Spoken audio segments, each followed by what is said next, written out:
easy to introduce since he sent a bio. Malachy McCourt was born in Brooklyn, New York, the son of Irish parents. I was born in Queens, New York.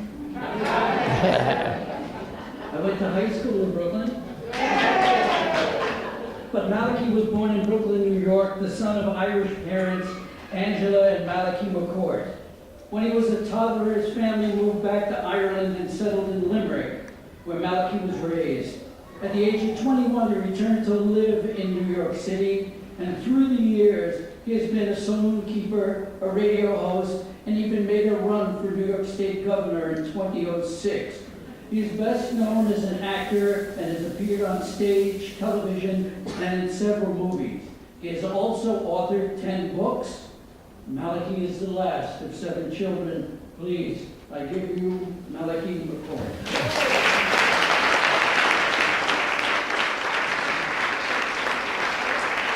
Yeah.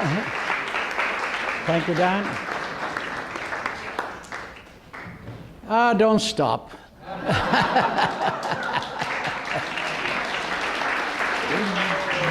Okay. Thank you very much, Dan. It's grand to be above ground. It's grand to be anywhere at my age. I just hit 86 the other day, and it wasn't my fault. I didn't do anything. Most of us cannot imagine our parents doing what brought us into the world, you know. Very hard to. And at my age, 86, I am in what the Irish call the departure lounge. And here I am. Well, you know, in Ireland, death is something else. It is, we celebrate, we mourn marriages, and we celebrate death. And yeah, if you're in a pub, you know, you hear a couple of guys talk and say, Jesus, did you hear about Mick? What? He's gone. What? Yep, finished, over. We won't see him again. What happened? He got married on Saturday. And so that's the way they look at it. And so I thought I might do a little reading. My mother, Angela, by the way, Dan mentioned my brother Frank, and he did write Angela's Ashes. And also, in case I have written 10 books, but my next book is called I Read Your Brother's Book.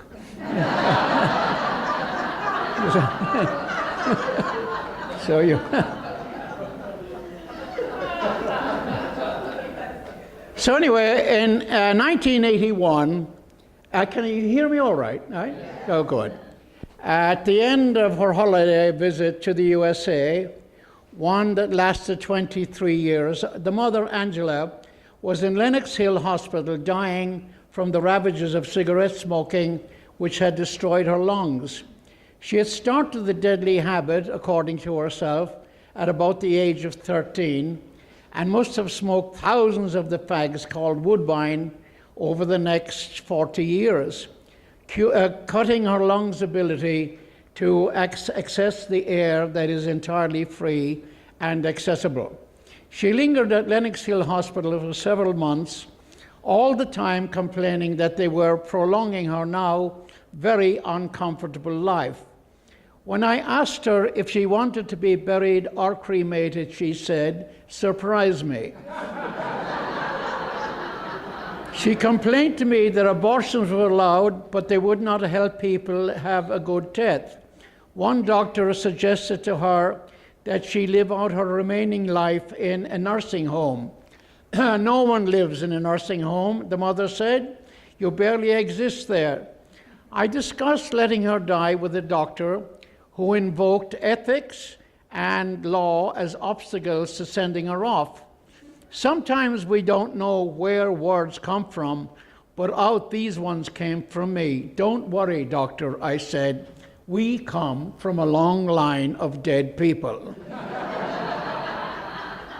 He looked at me like a man who had just been bitten on the testicles by a rabid rat, his eyes moving swiftly from one side to the other, seeking escape, which he did down the hall, leaving me with one hand raised, trying to remember the word euthanasia. At one point, a priest came in and offered her some religious comforts, and Angela informed him the church had been entirely absent in the days when she could have used it, and that now that she was at the end of her life, she did not need any of the church's help. The priest was followed by a psychiatrist who hopped in to talk to her about how she felt. After a bit of chat, he expressed the opinion that she was depressed. How long did you spend in school to come up with that one? Angela asked. I can't breathe, I have a bad heart, a broken hip, and spend every hour of every day lying in a hospital bed. I can barely move. I think you're right. I am depressed.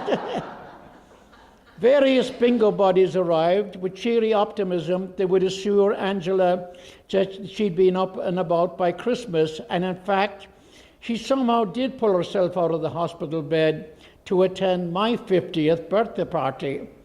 Though the mother knew better than anyone, even the doctors, how dire her situation was, part of her wanted to believe that she would survive.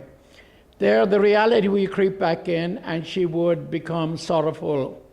I had to tell her friends not to talk about her getting better, and just to understand she was dying and say goodbye. Very quietly one night, one of the nurses came in and removed the various tubes and needles, took off Angela's rings and gave them to me. Alfie and Frank had done their shift on the night watch, and it was my turn. At about 2 a.m., Angela emerged from her twilight sleep, opening one blue eye and addressing me. "What are you doing there?" she said. "I thought you might die tonight," I said. "I might and I might not, but that's my business," she said. "Why don't you go home to your bed?" "Are you sure you want me to go?" "Yes, go home," she said. She then closed her eye, thus dismissing me, and I left.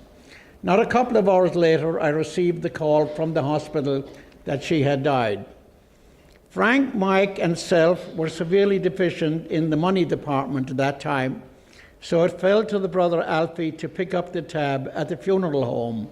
At the time, Alfie owned a successful Mexican restaurant called Los Panchos. Frank, Alfie, and his wife Lynn, Diana, and I all went to the old funeral home and met up with the death profiteer. We sat in a semicircle in stiff chairs in front of a large oaken desk, behind which he sat with his fingertips together like the arch of a church, and the polish on his fingernails seemed to glimmer. He had golden hair, a gold watch, and a gold tie pin, and his smile, which made it look as though he was experiencing some painful gas, revealed the gold tooth. I leaned into Brother Frank. "This is going to cost Alfie," I said. Of course came the well-practiced condolence, the hushed tone, the pained smile, the lowering of the eyelids.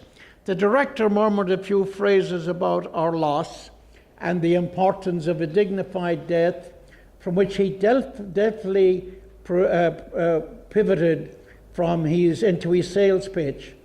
Out came the laminated binder with the high glossy photos of every conceivable kind and make of coffin. There were themes for baseball fans, duck hunters, and fly fishers. I imagined Angela spending all eternity looking up at a largemouth bass. Choices came in mahogany, walnut, cherry, maple, oak, pecan, poplar, and pine. There were bronze, copper, and stainless steels for long-lasting, better protection, the funeral director said, which brought images of worms and eye sockets. There was no room then for the domestic deluxe Promethean back then, which the king of pop, Michael Jackson, who died some years later, was buried in. A 24-carat gold-plated sarcophagus known as the Golden Send-Off. That did not seem to be the case with us. You'll want the teak, the director began, with gold handles and the blue satin lining. The pillow that comes with this set is silk. At the time, negotiators had just settled the sanitation strike in New York City, and an army of satisfied sanitation workers were clearing the mountains of smelly garbage from the sidewalks and streets. You think we could just purchase a body bag, I said. We'll put her out front on the heap in the back, and they'll collect her. Our man behind the desk looked as though he were passing a kidney stone, and was most relieved when we told him we'd take the Morgan coffin, and he left. There's a man that has 20 years of extreme unctuousness, Alfie said as he did. Mother Angela will get the cremation package, which was a step up from the step which she had desired. Just throw me in the River Shannon and let me float away, she once said. The Shannon was what she missed most about Limerick when she was in America. We followed the usual path one takes in preparing a loved one's departure. We put notices in the local papers, got Angela into the coffin and into the viewing area, and waited for friends, family, and assorted bodies to arrive and have a look. The funeral parlor was on West 72nd Street in Manhattan. The chairs were set very formally in rows. We immediately put them in a circle, and someone went out and bought some beer. Drink was taken, and a sing-along began, much to the astonishment of management and visitor alike. Alfie has the best voice in the McCourt family, as he had the refrain, with Frank admirably accompanying him on the harmonica, at which he was more than proficient. We first sang the songs we knew Angela hated. And if she were not dead, she would have arisen and smote us. Goodbye, Johnny dear, when you're far away. Don't forget your dear old mother far across the sea. Write a letter now and then, send her all you can. And don't forget where'er you live that you're an Irishman. But we ended with our version of Barefoot Days, the family's anthem. I can remember how proud we used to be when Dad or Mother would make new shoes for me. That's a feeling you've all had. How new shoes would make you glad. Oh, no wonder we had the blues, because we had to wear our shoes. Oh, barefoot days, when we were just a couple of kids, bo-de-o-de-o-do. Barefoot days, oh boy, the things we did. We'd go down to a shady old oak, and with the bent pin for a hook, we'd fish all day, fish all night, but the darned old fish refused to bite. And then we'd slide down some old cellar door, bo-de-o-de-o-do. Slide and slide till our pants got tore. Then we'd have to go home, stay in our bed till Mother got busy with the needle and thread. Oh boy, what joy we had in barefoot days, bo-de-o-de-o-do.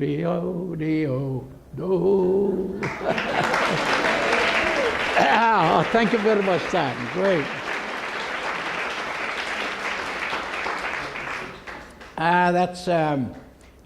That's kind of a family anthem. But well, the thing about I've been thinking about. I grew up in Ireland, and as Dan told you, I'm a Brooklyn kid, and that's why I speak this way. But We went there when I was 3. And then when we got there, the twin boys, there were 6 of us. And my mother and father, and Frank and the twins and myself. And shortly after we got there, the twins died at about the age of 4 and 4.5. And so that we got used to people dying. And you know, when people here, the people do not die, you know. It's as if you mention the word death, people will say, it's as if it's just catching. They pass away. They leave us. I have about 50 of those euphemisms. They're no longer here with the Lord. She's gone to join her husband in heaven. As if she didn't have enough trouble with the old bastard here on this earth, you know. And it's no longer, it bit the dust and bought the farm. You know what that one comes, bought the farm?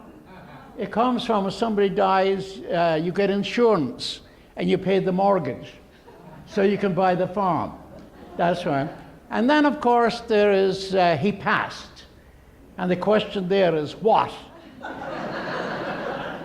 And who is going to clean it up? And then they have, on the highways, if you die on the highway, they give you a ticket because it says very distinctly, no passing. and so there it is. So we got very used to people dying. And when we, in school, 10 of my classmates died, and when between the ages of 6 and 10. And one time, and we got a half day off from school when somebody died for the funeral. So one time it was August, we were playing, and the word came that Paddy O'Brien, who was then about 8, was close to death. And that was somewhat serious, but the most serious was the fact that we were still on holidays. And that if the funeral came, we had no half day off. So we talked about this matter, and we delegated Brother Frank, who was quite eloquent at that time for his age at 8. He was sent over to talk to Paddy about this business of dying during holidays. It is simply not done. So Frank went over and banged on the door. Mrs. O'Brien came out and she said, "Oh, Frankie, it's nice to see you. Paddy is inside." So he went in, and Paddy was inside looking like the last survivor of Auschwitz, sunken cheeks and everything. And Frank, not, mincing words, says, "You know, Paddy, you know that you're dying." "I know," said Paddy. And Frank says, "You know, it's August." "I know it's August." "Well, what are you going to do about it?" "What do you want me to do about it?" "You should not die. You should not die during the holidays. What do you want me to do?" And Frank said, "If you die during August, I'll come back and kill you." So Paddy was very good. He did not die, and until September, and we got the days off. Now, again, the attitude towards death is that we had hundreds of years of British rule, and everybody thought that worse than that, nothing could be worse than British rule, because it's totally conservative, you see. And conservatism is a form of brain damage. And as John Stuart Mill said, not all conservatives are stupid, but all stupid people are conservative. And so after 800 years of conservative rule, we were a bit tired, so death in most cases would be. So there was a case where a man in Guinness Brewery, which is the largest brewery in the world, and it has huge vats, millions of gallons of porter in there. So one of the guys was walking across the little bridge between two of these vats, and he fell in and he drowned. So the foreman says, this is terrible. Somebody is going to have to tell the family what happened. Anybody know where he lives? So Malloy said he did. So he was he said, be gentle now, diplomatic. So, when you break the news. And so he went over, banged on the door. A woman came out and he said, are you the widow McCann? Yeah. She allowed as she was, and he told her the news. So the foreman invited her to come over, and she said, what happened? Well, he fell in, and he drowned, but it took him a half an hour. My God, she said, how did it take too long? He had to get out twice to piss. Yeah. So, when they were building the Brooklyn Bridge, of course, there was a large contingent of Irish built that, and there were a lot of fatalities, with the result that they had to issue an accident form, and McIntyre was the foreman, had to fill out this form, and so it said, Lillis fell off the bridge and broke his neck, so he put down Patrick Lillis, one Peck Place, an accident, describe accident. Lillis fell off the bridge and broke his neck. And then down below it said comments, and he's a bit puzzled by this, so he wrote, he didn't make any.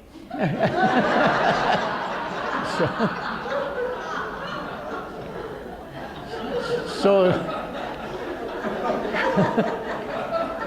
that was that. So anyway, growing up a Catholic, it was an exercise in what I call ecclesiastical terrorism, and so consequently I put up with it for years, but now I'm an atheist, thank God, and. Yeah. And people are constantly getting atheism mixed up with morality. And it's, bless you, my child. Yeah. But it is, now the thing about atheism, we live in a kind of a natural society.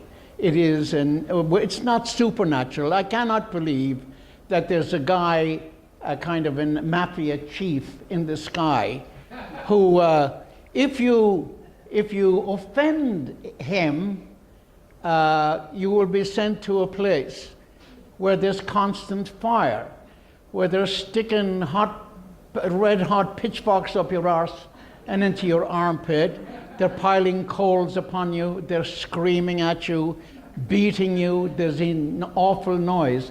St. Augustine said that one of the advantages of being a canonized saint, now you have to be canonized to do this, they give you your own trapdoor to look into hell, to look at how all the sinners are being punished there. So I think I don't want that view. Anyway, and then they say that the other side of it is that you are rewarded by being sent to heaven, where you sit at the right hand of God. Now, if you're seated at the right hand of God, you have to look at his right earlobe, and that's supposed to be eternal happiness. But looking at him, you have to look left. And there I am on the other side with Karl Marx on the left. Yeah. And so on. So it's all. Now I wouldn't want to hang out with the guy. I would sooner hang out with Charles Manson than hang out with the guy who invented hell. The imagination that you could think for all eternity you are going to be burned up. So I don't approve of that at all. So that's why I'm not sure about. I went. Diane and myself go every Sunday to. There's a Buddhist meeting up on at Goddard Riverside, and last Sunday, the speaker was talking about the 5 precepts of Buddhism. And number 1 is do not kill, 2, do not lie, and number 3, do not steal. Number 4, do not abuse your own or anybody else's sexuality. And number 5, do not get intoxicated. Otherwise, you'll have to do things that you cannot be responsible, that you are not responsible for, and that you are responsible for if you do. Now, I am also a recovering alcoholic, a recovering smoker, a recovering Catholic. I'm recovering from everything. But it's on a daily basis. So anyway, I like those precepts, but why not? And the ethical culture society, I love that. I just embrace ethical. I just hug culture, and I love society. I mean, it's such a beautiful concept that you do things just because it's the right thing to do, not because you're going to get rewarded or because you're going to get punished. Because, and Mark Twain said, in case of doubt, tell the truth. And mine is, in case of doubt, just simply do the right thing. And also, I have to tell you, there are 2 places you will never find atheists: in jail or in Congress.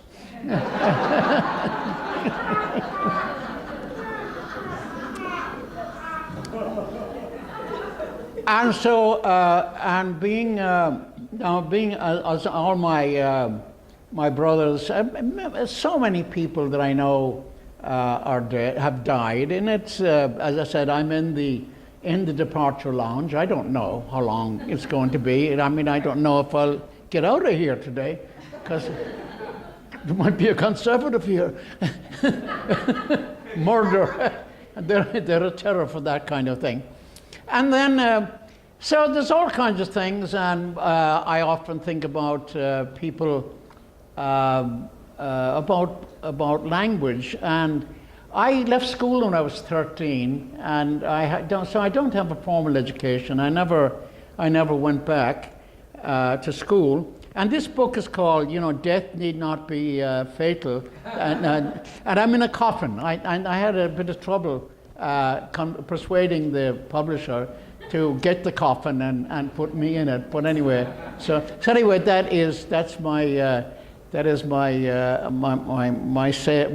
sales talk for this day. But I think so.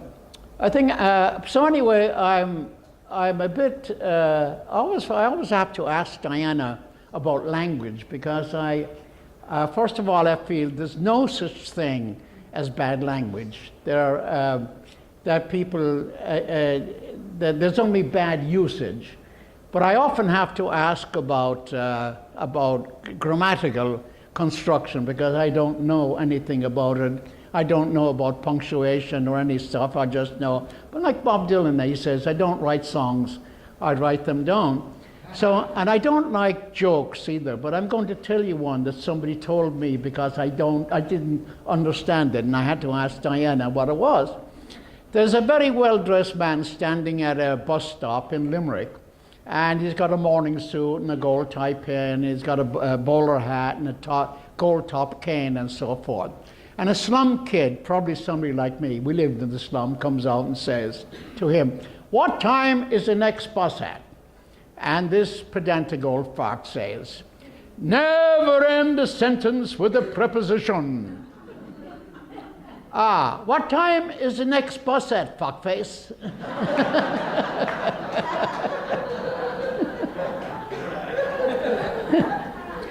So I had to ask Diana what a preposition was, but that was when I asked you to marry me.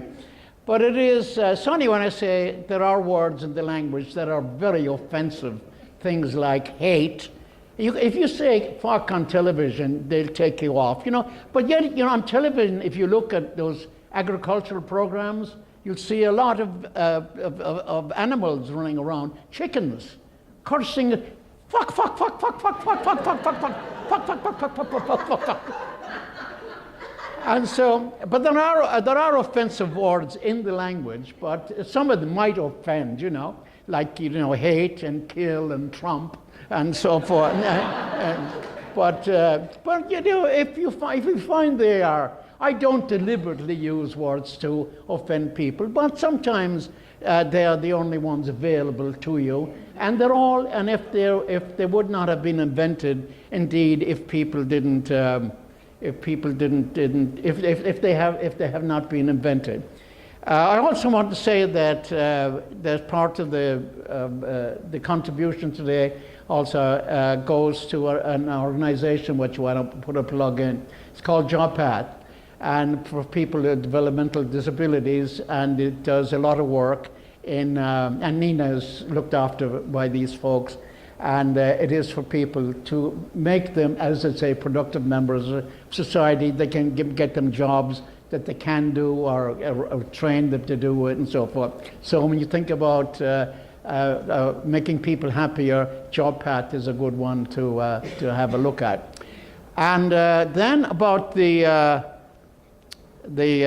coffin. Yes, we rented a coffin up in Rhinebeck, and so the undertaker and his son, teenage son, and the kid said, I was teasing him, teenagers, like, you can always tease them, they're great. And he said, I haven't had so much fun and all the time I've been in the business. I said, I'm the first live corpse you've ever had, So look at the coffin with golden handles. Isn't it grand, boys, to be bloody well dead? Let's not have a sniffle, let's have a bloody good cry. And always remember, the longer you live, the sooner you bloody well die. Look at the mourners, bloody great boozers. Isn't it grand, boys, to be bloody well dead? Let's not have a sniffle, let's have a bloody good cry. And always remember, the longer you live, the sooner you bloody well die. Look at the preacher, bloody great hypocrite. Isn't it grand, boys, to be bloody well dead? Let's not have a sniffle, let's have a bloody good cry. And always remember, the longer you live, the sooner you'll bloody well die. The sooner you bloody well die. Well done.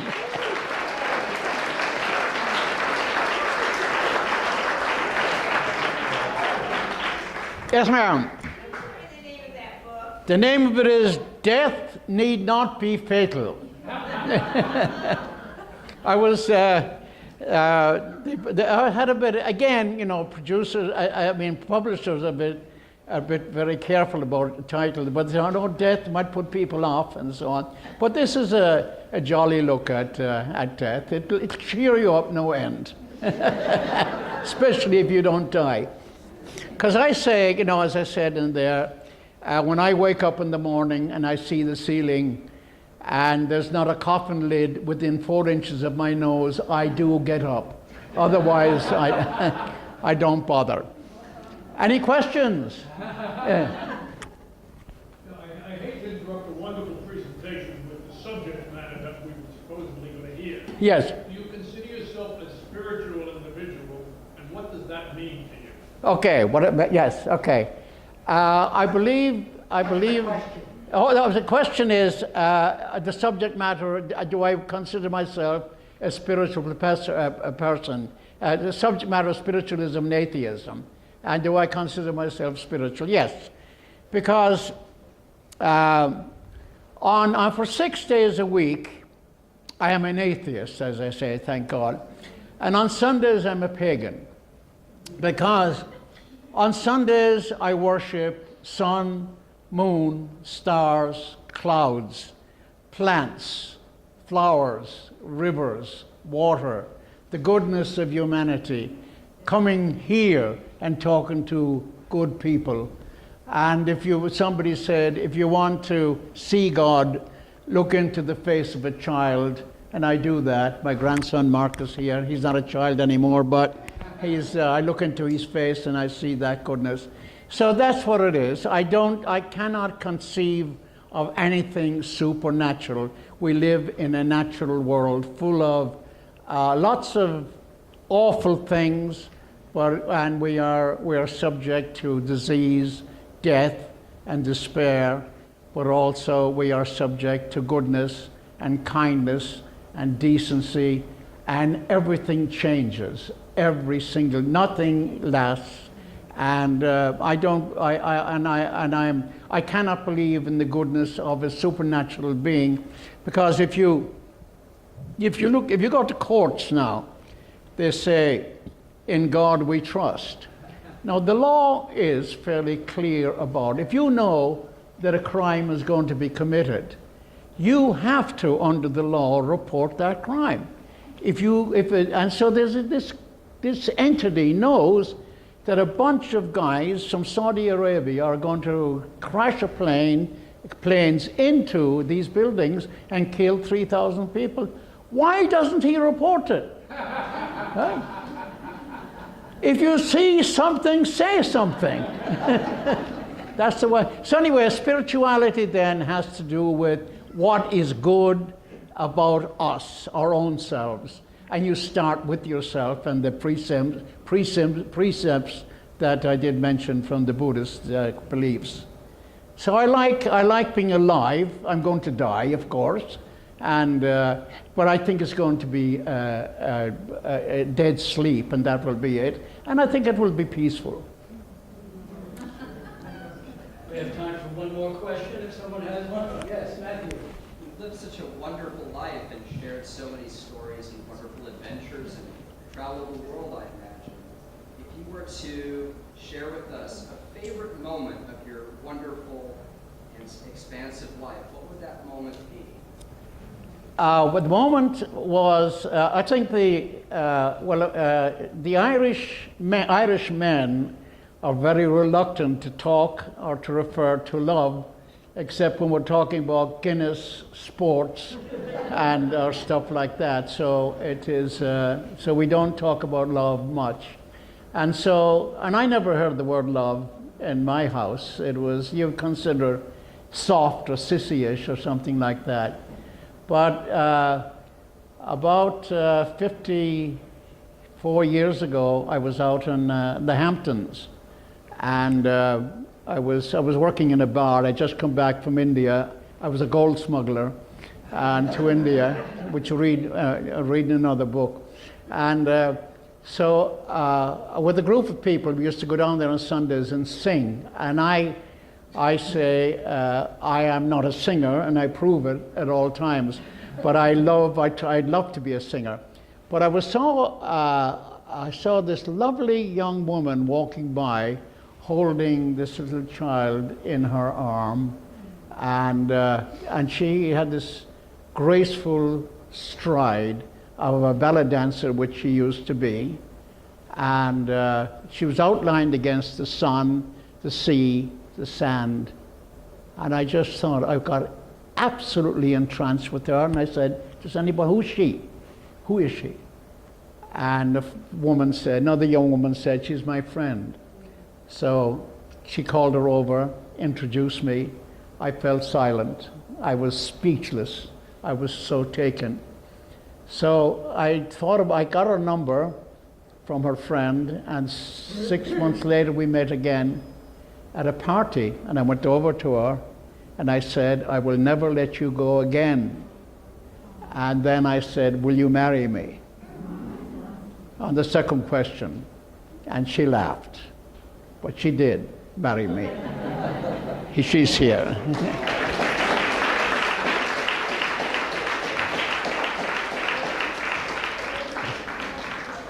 That was it. That was the great moment of my life. Yeah. Finding out what love is. I thought it was the beginning of love. Then